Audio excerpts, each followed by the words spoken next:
things that you do, the reading that you do, the studying that you do, doing the research on the internet, it's a compounding effect.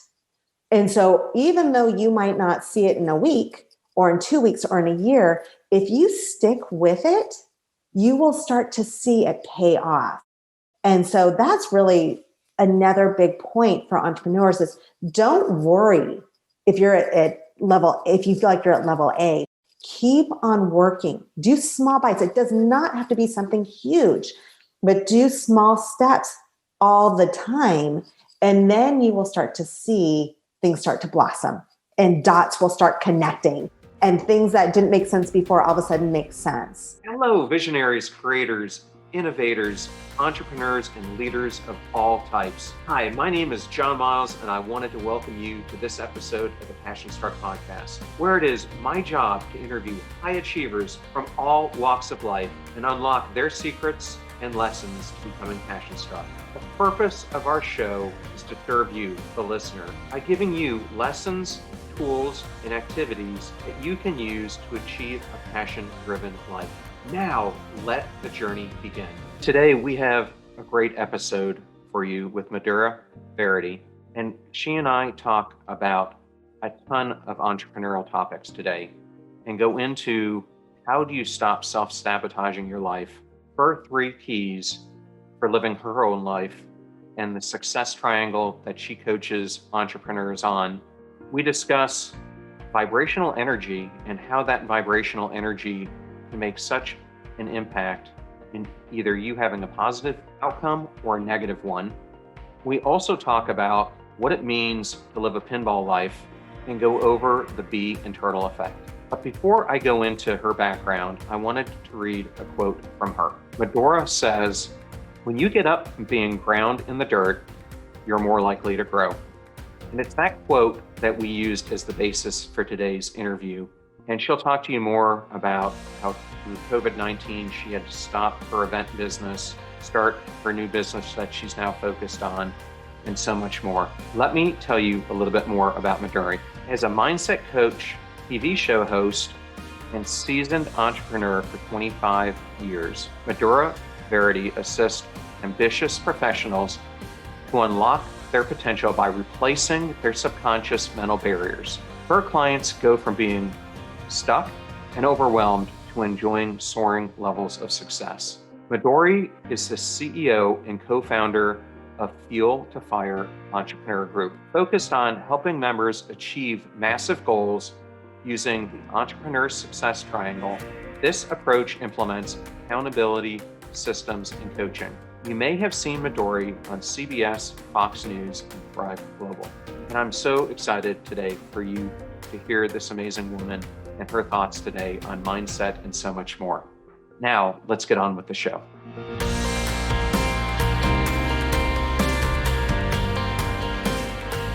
I am so excited today to have Midori Verity with me on the show. Midori, thank you so much for joining us and for being here on Passion Struck. Oh, thank you for having me. I'm excited for the conversation that we're going to have.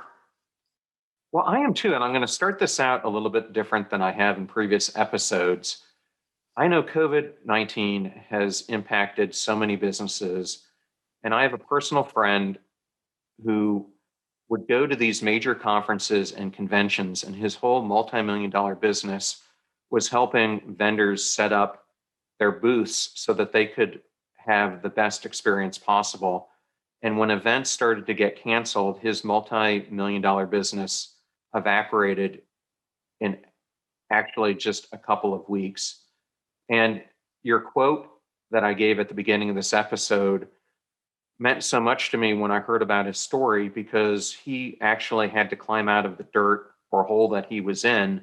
And he decided to really focus on something new, something that he was passionate about, that he could do as a gap and potentially as a complete change in his career. And so he went out and got certified in all aspects with the Coast Guard of being a captain, where he can now use his boat that he has and take guests all over Tampa Bay, whether it's fishing or on different tours. And I know for you, you also had an event company that got disrupted. So I thought this was a good lead in for you telling the audience what happened to you and how you had to overcome it.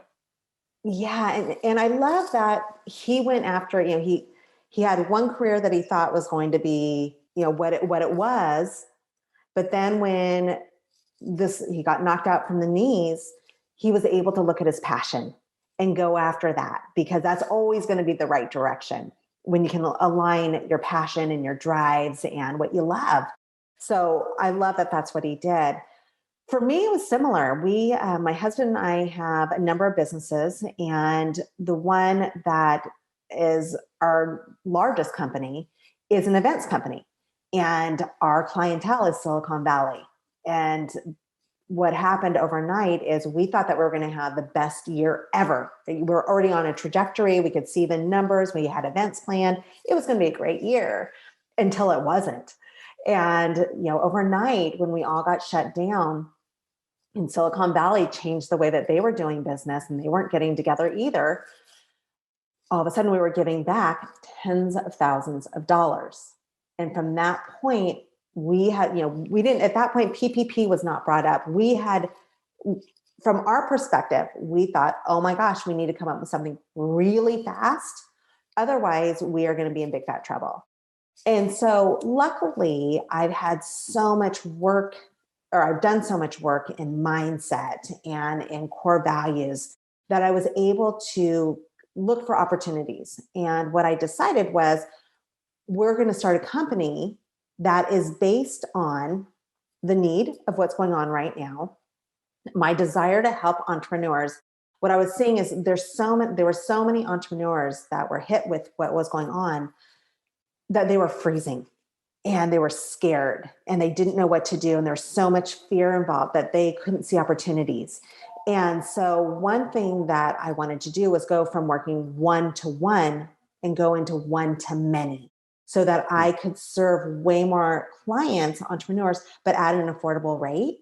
And so that's where I just started thinking, okay, what can I do? What can I do? And I ended up partnering with a woman named Erin Joy, I've respected her for so long, and she's an award-winning business consultant, and she's helped amazing companies grow and sell and do all kinds of things. But she and I partnered because one thing that I've become very clear on is what I'm really good at, what I call my zone of genius. What zone of genius is what are you naturally good at and what are you skilled at from your experiences and what do you love to do? So that's your zone of genius. So I know that really well.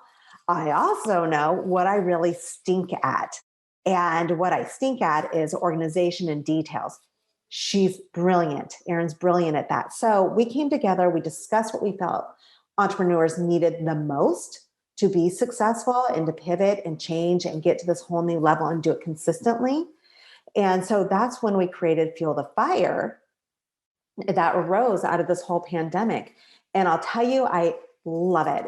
It's on fire right now. We're doing really, really well. We're getting a lot of entrepreneurs into the program, and we're seeing big shifts with these entrepreneurs. But basically what it came down to was finding a need, finding the opportunities, and being in alignment with three values of my own, which is my passion, what drives me, that goes along with passion, my zone of genius, and what makes me tick. So those things needed to be in alignment.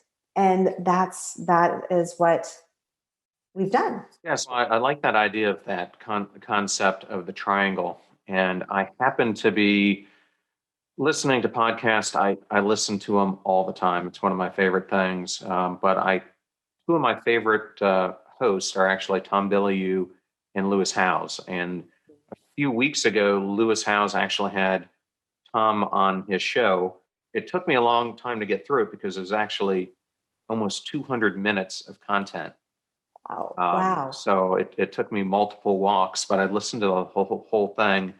But I do have to say, there was something I heard Tom say on there that I disagreed with him on when I heard it. And I did a whole episode of the podcast not too long ago where I did it on my 6 secrets to finding your passion. And in there, one of the things that I said, and it's similar in lines to what you just brought up, is that oftentimes we let beliefs get on our way. And so I tell people to focus on their values versus their beliefs. And what caught my interest when I heard Tom talk about this is he was talking about the belief cycle and how he felt it was more important than values. So I kind of just wanted to take this opportunity, since you brought it up, to maybe you and I have a conversation about this. Um, how do you see values as being different from beliefs? And then I'll go into it after you Yeah, answer. no, I love this topic. Okay. So beliefs, I will tell you this right now, John. So many of my clients, when I'm just doing the one-on-one consulting, come to me because their beliefs are sabotaging them. Their beliefs, so many people have beliefs such as, I don't have enough knowledge to do this, that, or the other thing. I'm not smart enough. I'm not tall enough. I'm too old. I'm too young.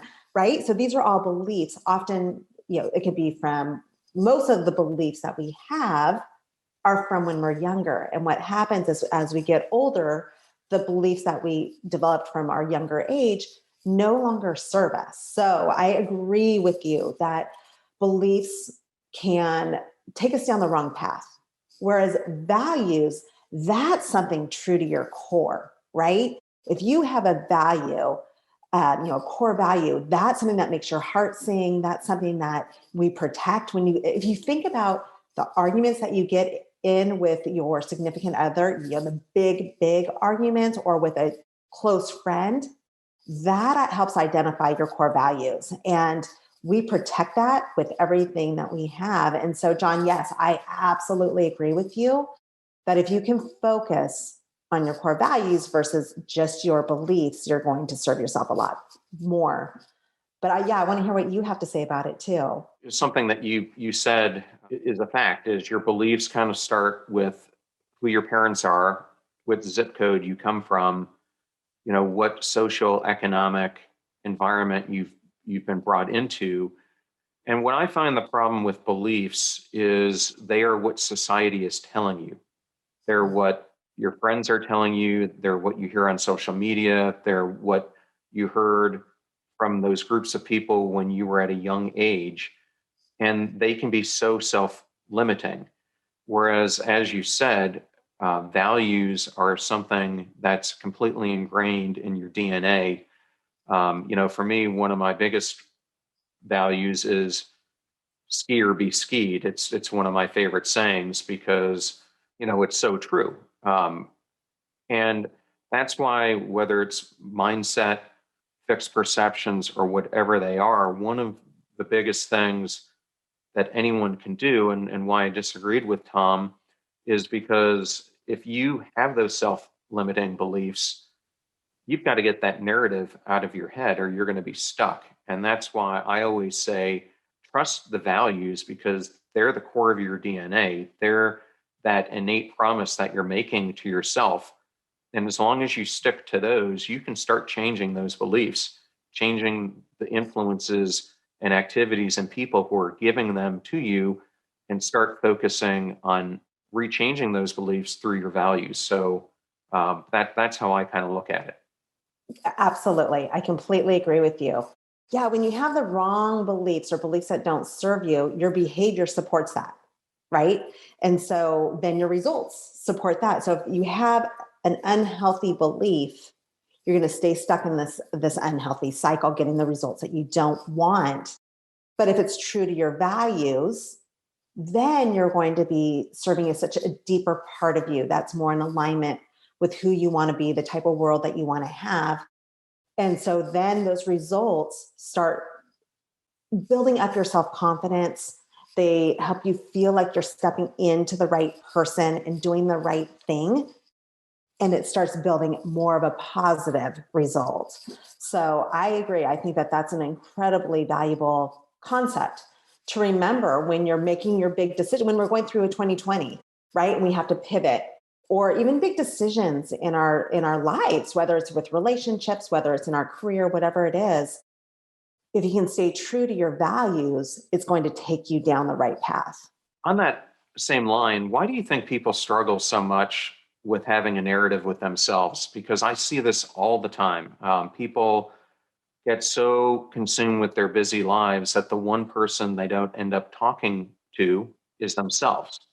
It's plagued so many people from reaching their goals. Why do you think that's such a struggle? Because what happens is, as we've talked about a second ago, is that we carry these beliefs and these thoughts and what we believe to be true from when we're young. So we don't question it because we believe it's true, right? So if you had a teacher that told you weren't good in math, or if you had a coach that said, you're really not an athlete because maybe you had a bad day or they had a bad day, or you have some issues from parents, it stays with us because we're so formable when we're young and we believe that. And sometimes even the beliefs from when we're younger were there to protect us. If we stay quiet, we won't get in trouble, right? So then we hide our voice. If we stay small, then no one's going to notice us and we won't embarrass ourselves. So we create this world, this fake world that we stay in. And as long as we stay within these boundaries, we're safe from ridicule, we're safe from failure, all of that. And so that's what happens. There's a book by Don Miguel Ruiz called The Four Pillars. Have you heard of that, John? I have. Yeah, and it's just a really simple book, but that's what he outlines, is that all of us have these rules, these beliefs that can keep us stuck. I mean, as long as we play by these rules and we stay in this little box, we're safe from this, that, or the other thing. But what happens is, for those who probably are listening to this podcast, is that they want something much bigger, right? So, but in order to get that, you have to go outside of your box. And that's scary. That's stretchy. That's pushing out of your comfort zone. And so either you can choose to stay in that box and not push yourself. And the longer you do that, the more your self-confidence is going to go down. Often it leads to depression. And it's just not a healthy place to be. But once you start pushing yourself out, it's scary, but then it gets easier and easier, and you start seeing positive results, and you start feeling more confidence, and you start getting reinforced. Sometimes you might be knocked down, but then if you can get back up, it's like building a muscle. You learn to do it again. And so that's one thing that I think is so powerful, is if you can remember that, if you're noticing, you know what, I really want this up here, but I'm feeling fearful here and I'm feeling stuck here. What can I do to help myself get up to this level, or go do this thing? What steps can I take? And when you can identify that type of behavior, that type of attitude, that type of belief, like you mentioned, John, then you can start addressing it and changing it. Even writing it down. I'm feeling scared to do X, Y, or Z because I'm afraid of failure. I'm afraid that someone will ridicule me, whatever it is. And when you write it down and you see it, it just makes it easier to deal with. And then you can come up with your action steps on how to change it. And that's really powerful. Yeah, I find that so much today, instead of having that self-narrative, we end up going out and asking friends, colleagues, others for permission to do what we want to do with our lives. And it's completely backwards, because, a lot of times those people may not know what your true qualities are, because I think we oftentimes suppress qualities because of who we're around. And often we don't let those most vulnerable aspects of who we are come across, because we're afraid of what others may see if we let them. And I think so many people live what I call these portfolio lives or portfolio careers, where they're doing things that they think society is expecting of them or giving them permission to do, instead of truly looking inside themselves on what they want to do and having that self-dialogue, which comes from those values, etc. I would tell you, and maybe it's the same with the company you guys have started. If I was listening to everyone around me and had seeked out everyone's opinion, I would have never started Passion Struck, because most people would have told me I was crazy to even go down this path. of doing it. And had I listened to them, which I didn't, I went, instead of asking people if I should do it, I asked the question in a little bit different way of what do you think are some of the biggest inhibitors today that are causing people not to have success? And I started listening to what are those obstacles, stuck points, etc., that are keeping people where they are and not pursuing their dreams. And so I kind of threw that back into testing the points I wanted to do with Passion Struck instead of telling people, I'm going to develop a company where I'm going to help millions around the world make passion go viral. Most people would have said, you're absolutely out of your mind and this thing is never going to work. But I kind of took it at, you know, there are some huge societal issues right now that are going on, and negativity and people stuck with apathy, indifference, showmanship are getting so much in the way of living this life that they could have. And I think that that's something we both share in common is we're trying to help, whether it be an entrepreneur or a future leader or a current leader, change their direction and use those four pillars to explore life in a different way. Can you tell me, some stories using that as a backdrop of how you're helping people through what you're doing and some of the changes that you're seeing and results that are coming about from it? There's a client that we have right now in Fuel the Fire, and she's in the nonprofit world. And right before COVID hit, so she and 5 other people had joined together to start their own nonprofit and help. Well, I don't know exactly what their goal was, but they were in the events business, and they had a deal with the United Nations to do a $300,000 event that happened to be in April of 2020.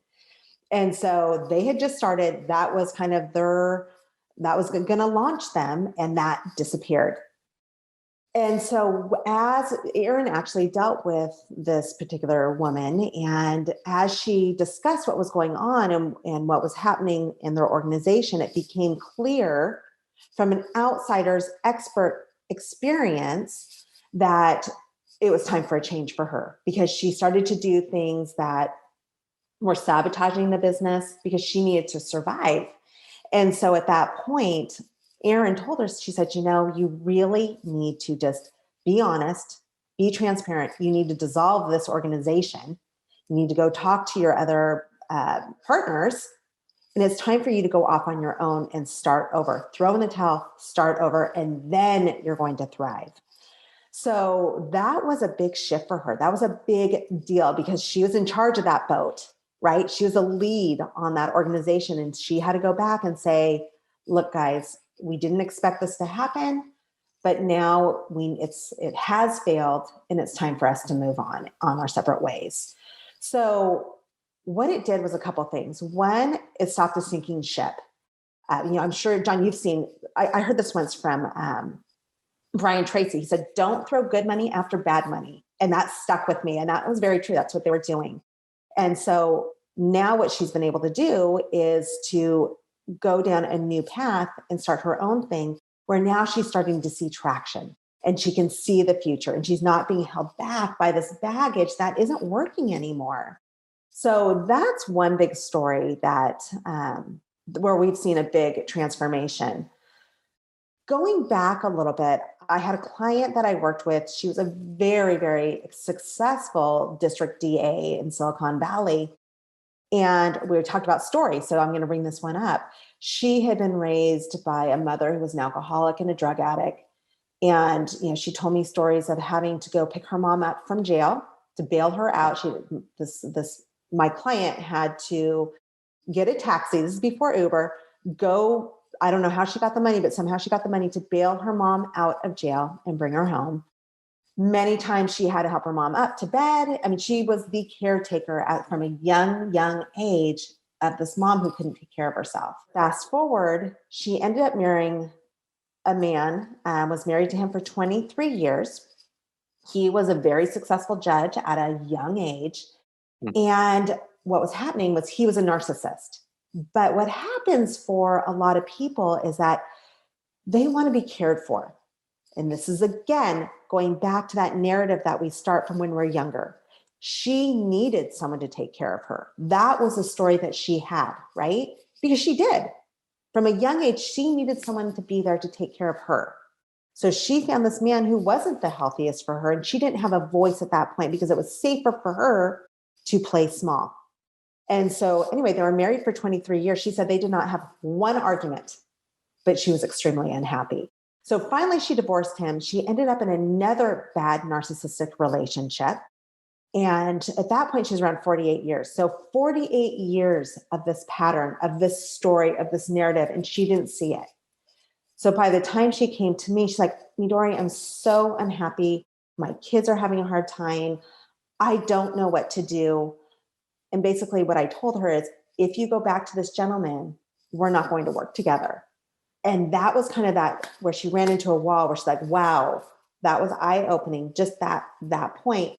But then we worked on creating this awareness for her so she could see the pattern, so she could understand it and recognize it every time it popped up, to see the type of person that she was gravitating towards and how it wasn't serving her so that she could create a new story. We really worked on that quite a bit, creating a new story that served her much better. It's been about 6 months since we worked together, and we only did a 90-day sprint together. And now she's with a gentleman who is just delightful. They get together with all the kids. They go on vacation. She is happy. She is living this whole new life, and she's feeling fulfilled and happy. And so that's the power that we can have once we recognize the beliefs that we have that aren't serving us anymore and learning the steps on how to change it. But the first step always is awareness. So those are a couple stories.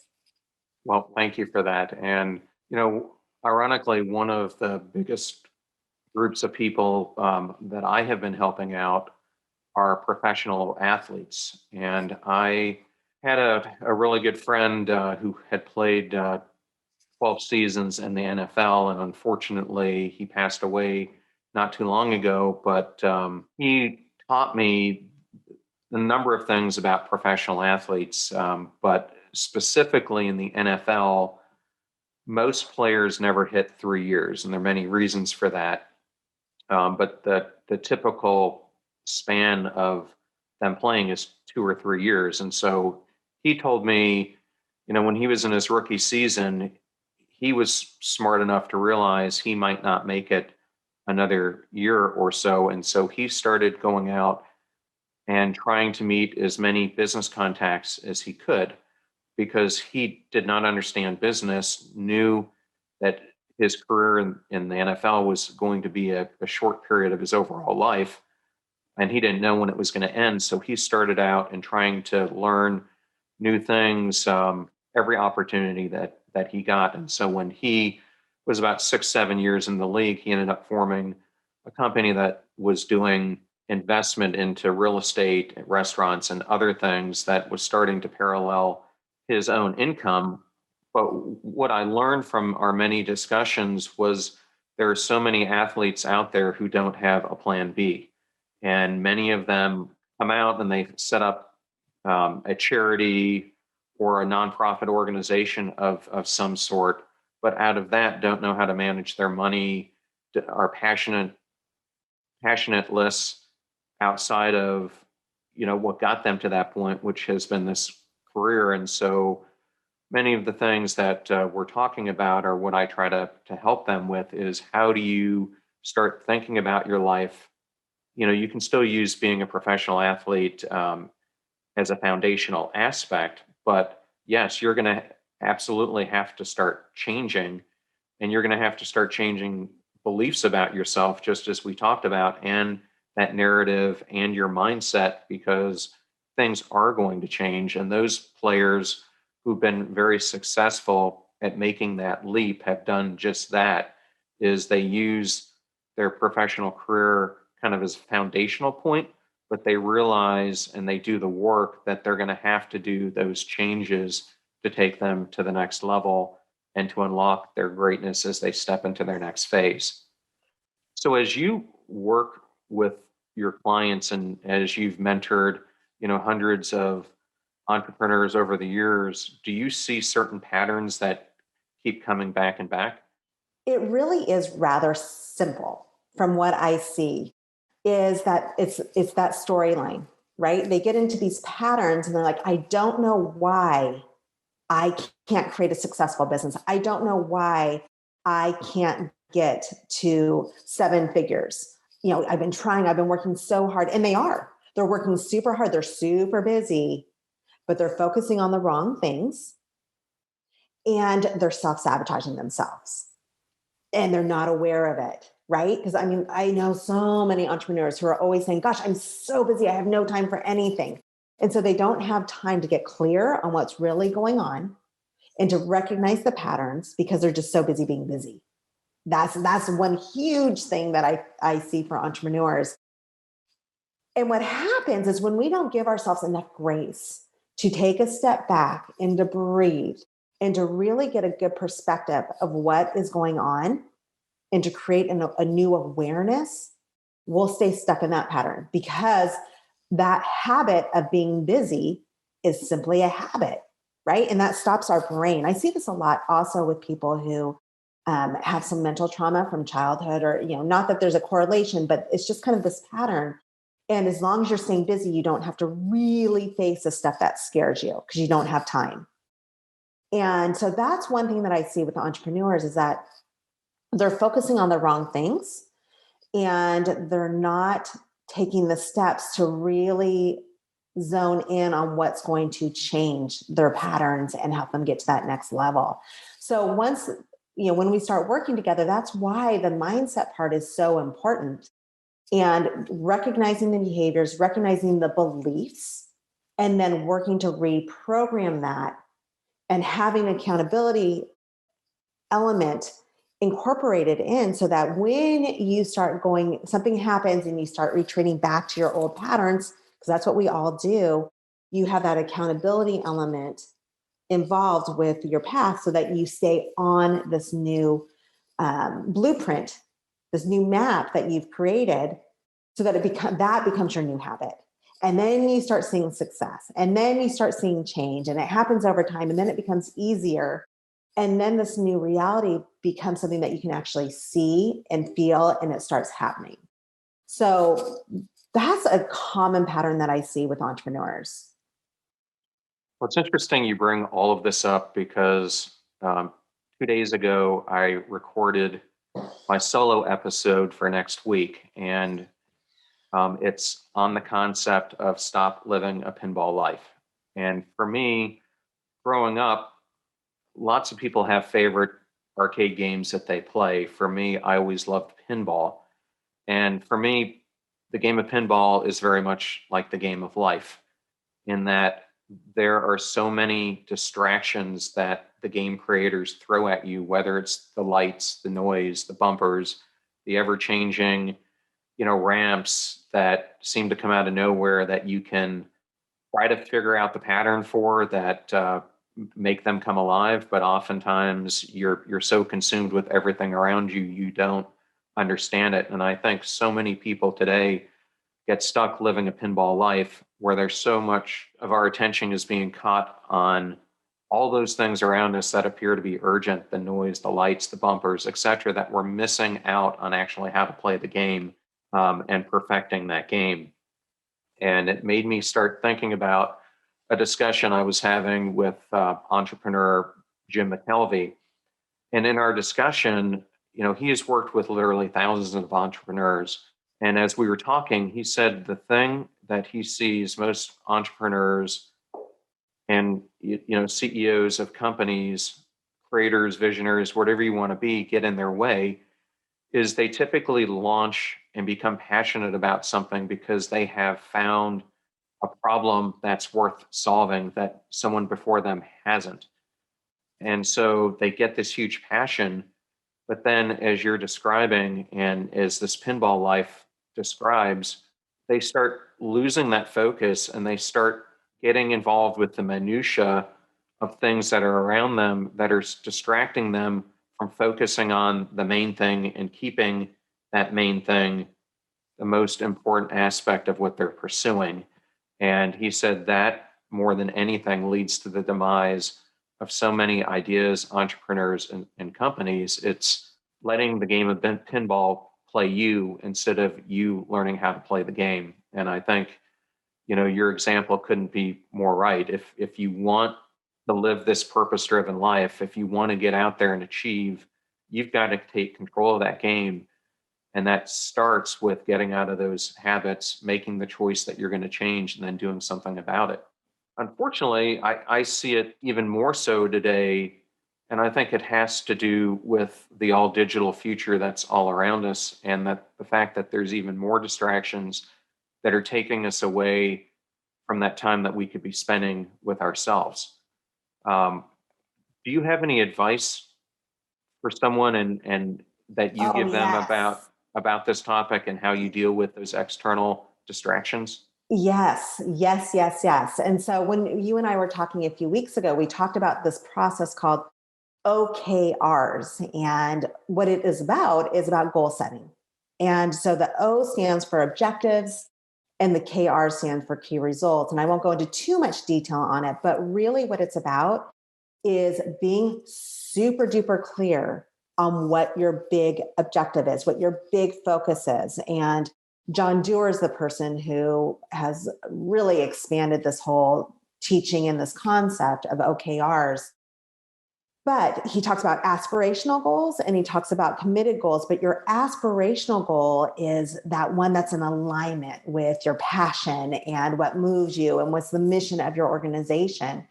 And you want to make sure that you always have that visible for yourself psychologically, but also physically. And so you always see, okay, this is my big fat objective that I need to be focusing on. And so that what happens with the KRs, that's pretty much your blueprint of how you're going to achieve this big objective, how you're going to reach it. And what I love about the system when you implement it into your business and even into your own life is that it forces you to stay focused on that big objective so that when these distractions come out of left, right, center field, which always happens as an entrepreneur, you can't avoid it, but you have tools in place, you have systems in place to help you stay focused on the end result and be able to prioritize things so that you aren't getting off track for too long by these distractions. Did you know that Forbes magazine recently cited that 70% of individuals who do personal development, masterminds, and one-on-one coaching benefited from better work performance, increased communication skills, and overall better relationships? And we at Passion Struck are obsessed with self-development, coaching, and mentorship. That is why we've created a free resource to help you unlock your hidden potential. Because people doing great things in business and life are just like you, only they've had a coach along the way. And we've got that covered too. Let us show you the systems and frameworks that we teach growth-minded individuals to help them step into their sharp edges, execute on their passion journeys, and get predictable results time and time again. Go to passionstruck.com/coaching right now and let's get igniting. I talk to it through the lens of a concept that I created called the bee and turtle effect. Because like a turtle, similar to your long-term objective, a turtle is very slow moving and they're very deliberate about the path they're taking and where they're trying to go. Whereas a bee is very much concerned about the here and now, and they're taking their orders from the queen about what they need to accomplish right now in that moment that's accomplishing the objective for the colony. But it's when you mirror the two of them together. And one of the best examples of this is Elon Musk. He's got this long-term objective of wanting to save humanity from itself.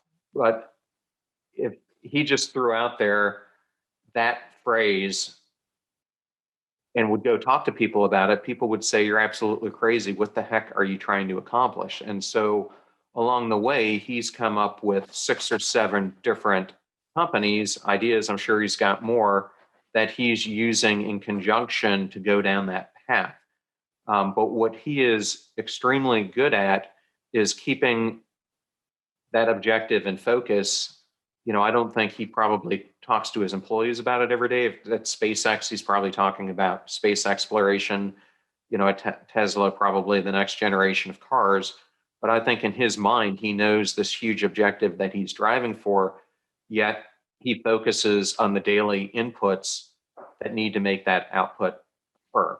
And a good example of this is when NASA decided that it was going to abandon the space shuttle. I was having a conversation with a NASA astronaut named Wendy Lawrence, and I didn't really think about this, but she said when they were doing that and they were going out to bids, you were allowed to bid on the crude aspect of it and the cargo aspect of it. And Elon Musk was the only person in SpaceX that at the onset decided to focus on both, that he was going to develop something that could achieve both missions. And while it might have taken him a little bit longer at the beginning, you now see the fruits of that labor because he kept his daily activities focused on the ability to do both. And that's why they're so farther ahead right now from Boeing and some of the other folks, is that he's done just what you're saying. He's perfected that long-term strategy of the turtle while he's also doing the daily activities of the bee and staying on top of those things that have to get done along the way to get there. And it's amazing how often people lose that big goal and they get caught in this minutia of things that they think they need to be doing, but are not really taking them closer to their goals. So if you had to give someone a piece of advice, if they're kind of caught in this conundrum, what would you tell them is a good starting point to break themselves free of this habit? I think what I would say is, what is your big goal? And is it in alignment with, getting back to where we started? Is it in alignment with your core values, your passion, meaning your drives, and your zone of genius? Make sure that is what it is, because when you can learn to design your entire life focused on those three things, I call it, what I have my clients do is create a personal mission statement. It's one sentence that aligns those three elements. And when you create your business around your personal mission statement so that they're all in alignment, it helps create this North Star. And you know that as long as you stay true to that, it keeps you on the right path. So, with a lot of businesses, I see them focusing on, this, we need a new revenue stream. We don't know what to do. And then they'll go and start something totally different that they're not skilled at. And it takes away the focus so that the thing that they should have doubled down on, they aren't paying attention to. And then everything just kind of spread all out, and it's a mess. And their staff doesn't know exactly what to do. But when you can have your big North Star be in alignment with those elements, it makes it easier to stay focused, because then you just keep on asking, is my decision going to help us get towards this North Star? Is it aligned with my passion, my mission, and who I am? It just makes it clearer and easier. And when you have that in your back pocket, you always know that everything is driving towards that mission. It makes it a lot easier. So when it comes to big decisions, as a CEO, as a leader, you have to be very gifted and strong at making big decisions. And as long as you have that parameter of, okay, so when I make this decision, is it in alignment with the mission, the personal mission statement, and our big objective, or is it not? That makes it a lot easier to make the right choice. Yeah, and what's one thing that you've removed from your life, it could be a habit, activity, something else that has made you more productive in how you operate today? Yeah. So we have a number of businesses, and we have the one business that we've had for 25 years, and I hate that business. I hate that business. Like, that's a whole nother story. But what I have trained myself to do is to have people in place. Luckily, we're in a situation where we can have staff, but to have people in place that are very good at what they do, and so that they can deal with the elements that I don't want to deal with, so that I can stay in my zone of genius, which is on vision and on marketing, and stay there 80% of the time.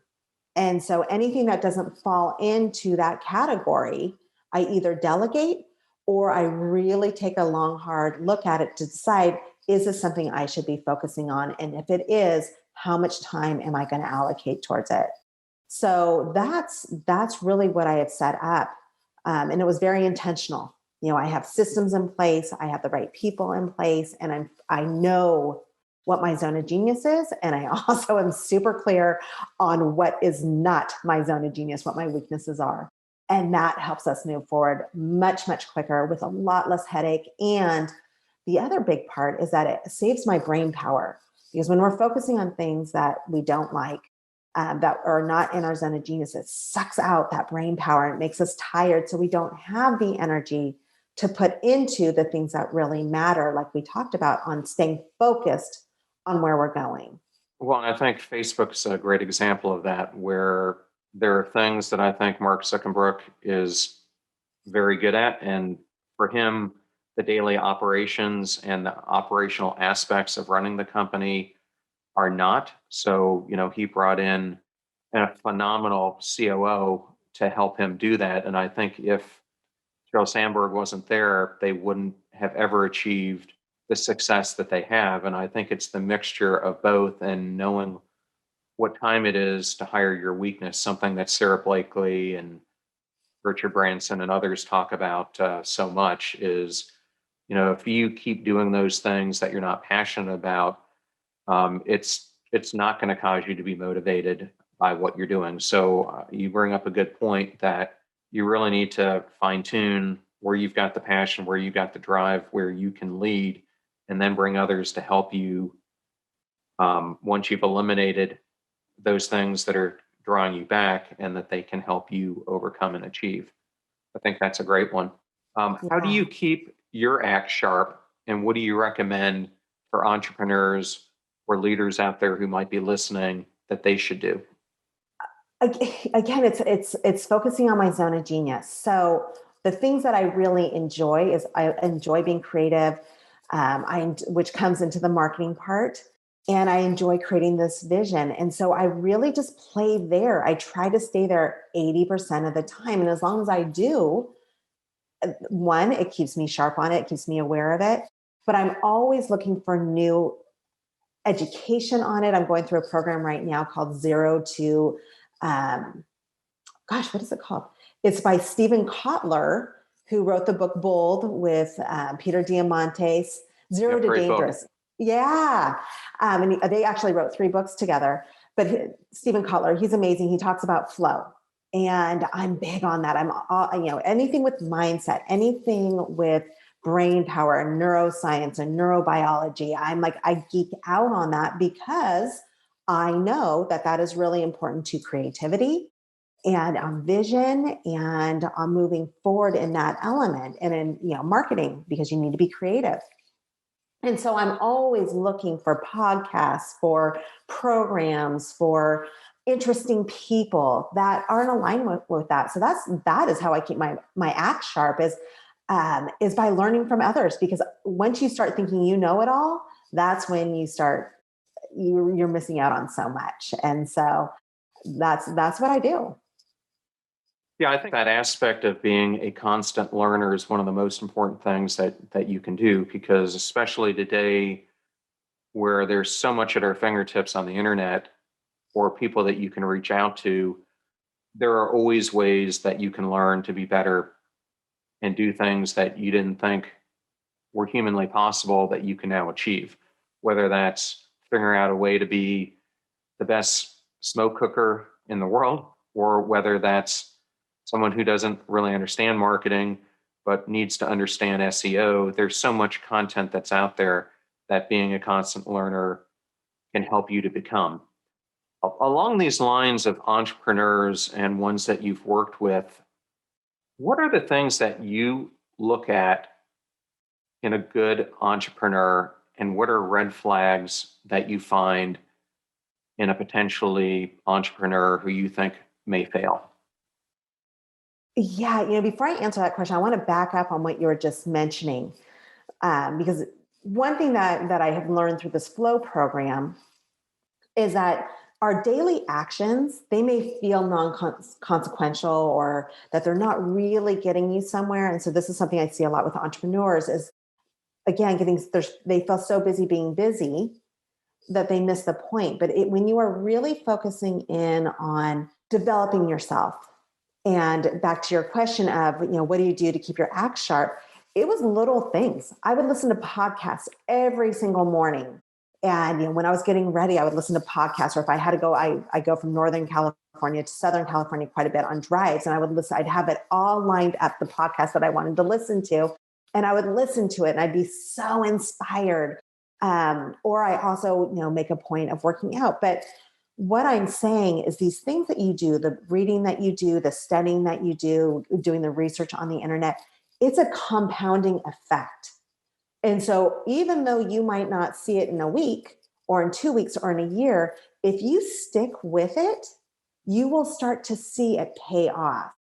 And so that's really another big point for entrepreneurs is don't worry if you're if you feel like you're at level A.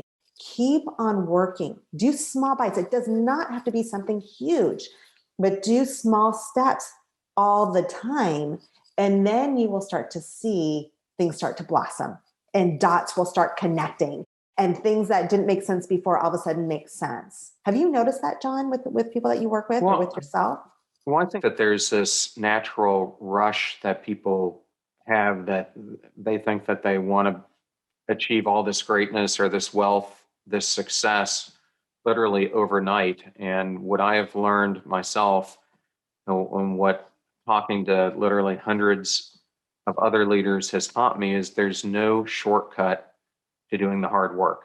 And for me, when you're doing these constant activities, they always are a signal to me that I need to make changes because the times that I have been most successful in my careers are the times where I literally have spent the least amount of time doing it. And it's because, I had done hard work to reach a point, but after a while, you don't need to work that hard. You need to work smarter. And I think so many people think that by, having to put 16, 18 hours in a day, doing all this stuff where they're in this constant churn, having to be at all these social things after it, I find that they're really doing themselves a disfavor because they're not oftentimes spending the time that they need to be doing on critical thinking and really strategizing and honing in on the actions that they need to be taking that are getting them closer to this dream instead of doing the minutia of activities that are basically keeping them at parallel to where they really want to go. Yeah. Again, I use this concept.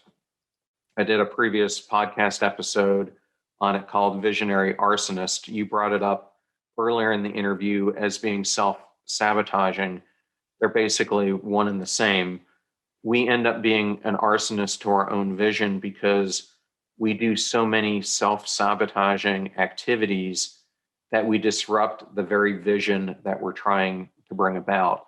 And I've seen this happen so many times, whether it's in a corporate environment, an individual, an entrepreneur, where you've got this vision, but because of your own actions of playing the game of pinball back to that and allowing the game to play you instead of you playing the game, we end up burning down all these potential dreams, passions, and things that end up not coming to fruition because we don't keep the main thing the focus and doing activities and taking actions and making choices and overcoming fears that truly are focused on solving that problem we were meant to solve. Totally agree. And, to that point that you're talking about is it's so important to take a breath and to give yourself some space, because that is what's going to move you forward. That's what's going to create the momentum and help you really persevere, is being able to take that break so that you have a mental, so your brain can just relax a bit and it's not always taxed. A lot of, like you said, a lot of entrepreneurs, we see them running, running, running, but they're doing themselves a disservice when they can back off and they make time, they schedule it and make time just to go do something totally different. Go walk, go take a walk, go be with friends, go do something that has nothing to do with business, because then you can come back with your sharp axe and you talked about strategy. You're going to be much more focused. You're going to be much more creative, and you're going to be able to really think about the right strategy for your business that will make a much bigger impact than when you're taxed out and you're just busy being busy. So I think that's another way to think about what you're talking about is strategy is huge for business, but if you don't have the energy for it, you're not going to be as effective. And so that's one thing, getting back to your last question, that I see with entrepreneurs all the time, especially when they're in startup mode. They're so busy, but really we need time to kind of just break away from it, because then we're going to come back stronger. Yes. And I think the other mistake that entrepreneurs make specific to that question is I have a concept called the mosquito audit, and I don't think that they audit out those things that are holding them from achieving their dreams enough. Because in order to do this audit, you're having to remove activities, habits, people, influences, really hard things that you oftentimes don't want to have to deal with, because some of these may be removing friend groups. They may be removing influences such as, it could be a drinking pattern, or it could be a drug pattern that they've come into, or it could be the habit of, having, drinks at night instead of taking some nights off where, they might be able to have dinner and then come back. And to your point, think about things with a new lens because they've taken some time off, but are now still alert. But I think so many fail to do some of that hard work by auditing out those things that have the potential from keeping them from their dreams, and then reprioritizing and refocusing on influences, people, activities that will get them closer. So that would be my advice on the same topic. Yeah, I love that. And just kind of being aware, you talked about, friend groups and who you're hanging out with, and negativity. There's certain people, just because I've been studying this for so long, I'm hyper aware of personality styles and people's energy. People talk about it a lot of times, like that they're around somebody and it just sucks the energy out of them. And often it's about negativity. The people that are focused on politics and bringing up all the negativity with it, and this, that, or the other thing, and that zaps our energy. And so just being aware of that and doing that audit. I have had to cut off certain relationships because that's what was happening. As I saw this negativity, and it's like, no, you can feel it. You can feel when you're around someone who has that negative aura around them. And in order to really live a fulfilled life, like you've talked about, and I think we're talking about peak performance. We're not just talking about having a business. We're talking about really getting to a level where you are on this vibration where everything's in alignment. And it takes a lot of focus, a lot of accountability, and a lot of work to get there. And that, I feel like if we really dig through what we've already, this whole conversation, that's what it's about. It's not about being the same. It's not just keeping status quo. It's about reaching a certain level of success. And what you're all about, John, and what I'm all about is creating a life and a business through business that is about passion and is about our core values and what drives us and makes us tick, and what, where all of that. And so in order to do that and to stay focused on it, you have to really do the things that you've talked about, is cut out those that take you off your path and bring you down.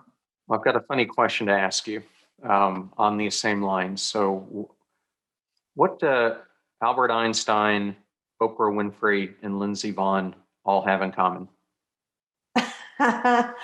Well, they're all high achievers They are all and high peak performers. achievers, and they all put quantum mechanics and physics through the use of vibrational energy to their best use. All three of them, along with countless others, are huge advocates of the law of attraction and how vibrational energy, Albert Einstein, quantum physics, impacts your success rates. And if you surround yourself with negativity and those things of vibrational attributed to negativity, that's what you're going to bring into your life.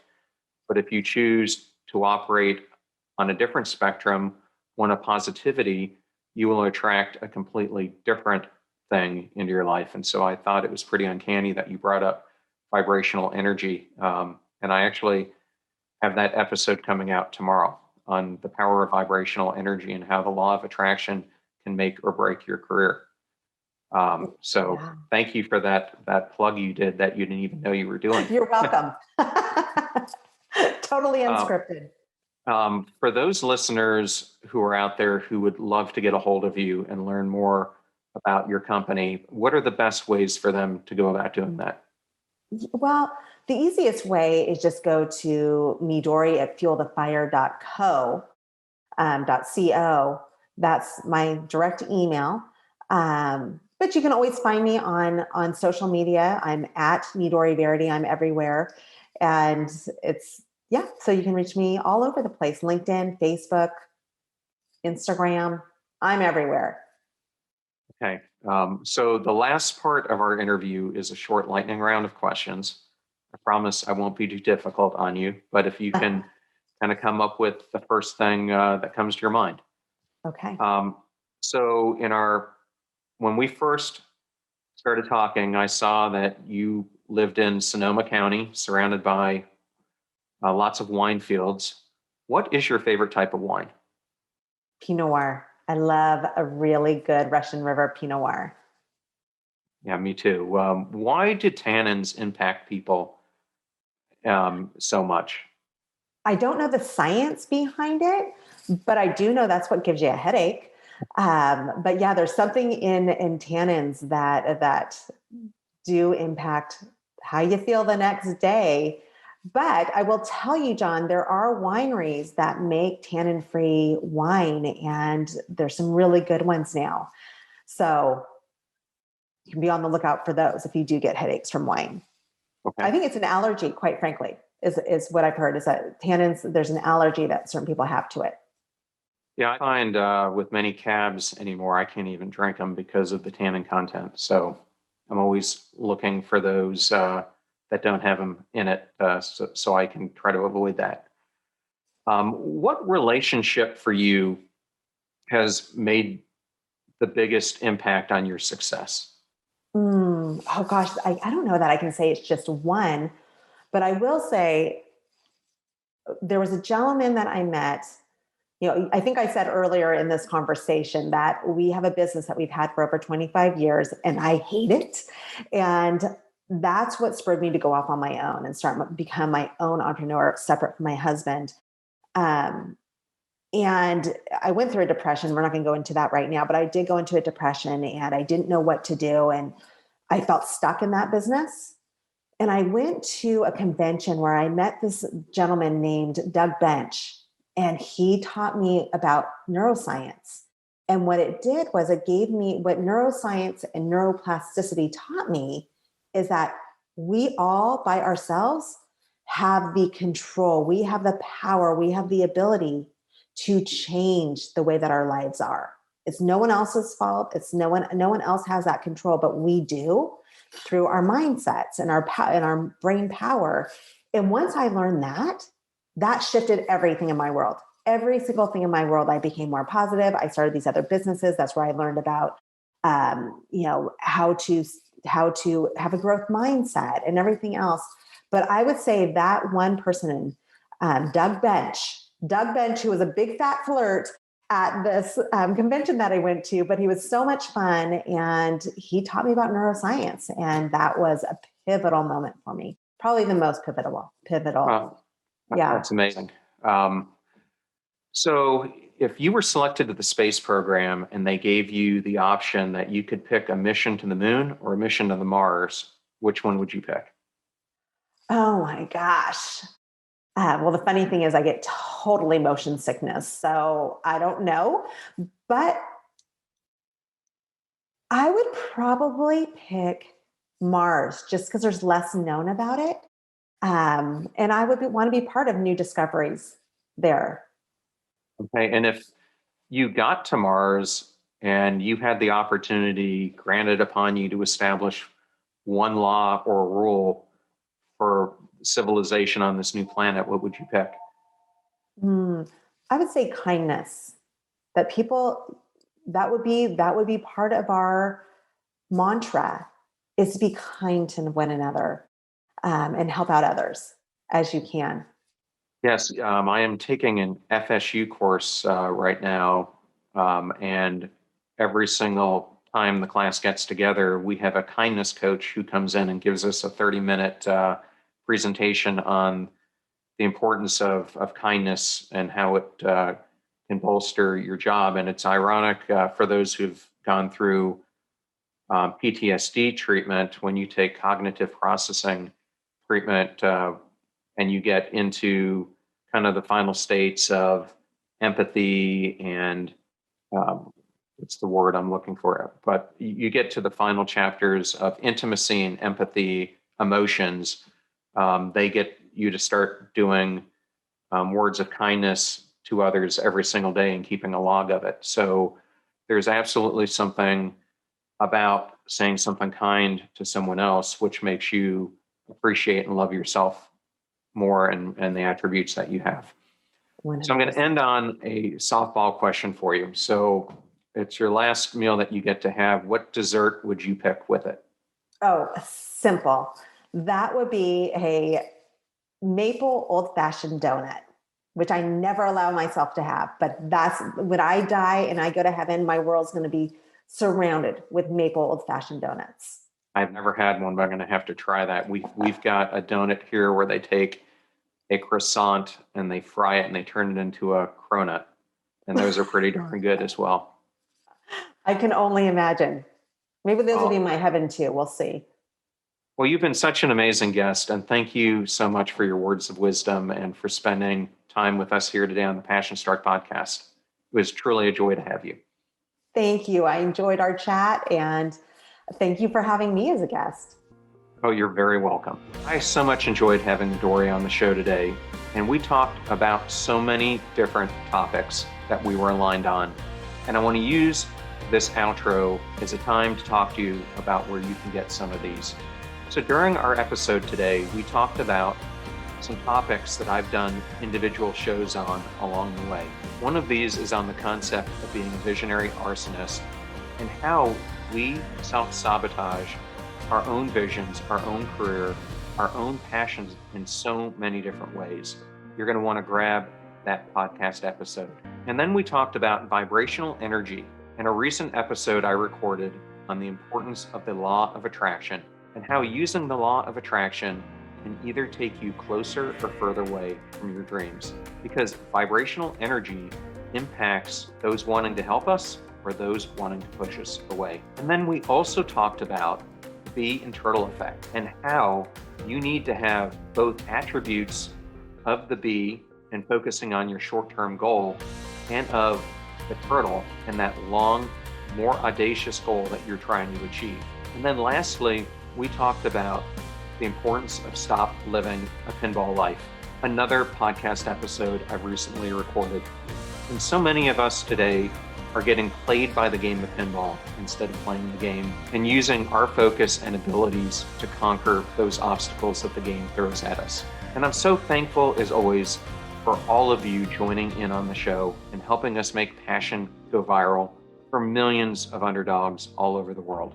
Until next week, remember, make a choice, work hard, and step into your sharp edges. Thank you so much for joining us. The purpose of our show is to make passion go viral.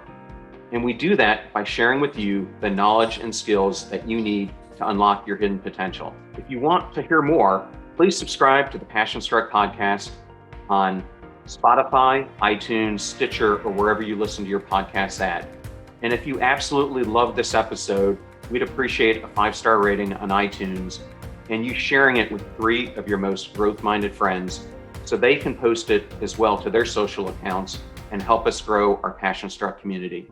If you'd like to learn more about the show and our mission, you can go to passionstruck.com where you can sign up for our newsletter, look at our tools, and also download the show notes for today's episode. Additionally, you can listen to us every Tuesday and Friday for even more inspiring content. And remember, make a choice, work hard, and step into your sharp edges. Thank you again for joining us.